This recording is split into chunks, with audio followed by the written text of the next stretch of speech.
Сәлем достар, сіздермен бірге мен Шалқар Аханов.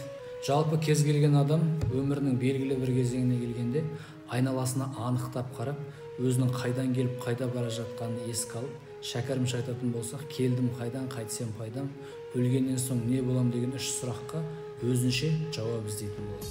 Дәл осылай мен де өз шындығымды іздеп, оны Абай мен шәкәрімнен таптым да, сол тапқан шындығымды сіздермен бөлісу үшін осындай ар ілімі атты оқулық сипатындағы кішігірім кітапты жазып шығардым. Нақтырақ айтатын болсақ, бойымдағы өнеріммен өрнектей отырып суретін салып шықтым десем болады. Бұл кітапта Абай мен шәкәрімнің айтқысы келген түпкі идеяларын ауқымдырақ, қарапайым тілмен қарапайым түсінікке салып жеткізіп көруге тырыстым. Әрине мен автор ретінде бұл кітапты әрбір қазақтың оқығанын қалаймын.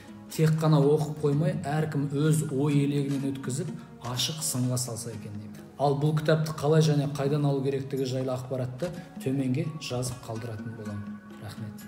Бұл бастамасы.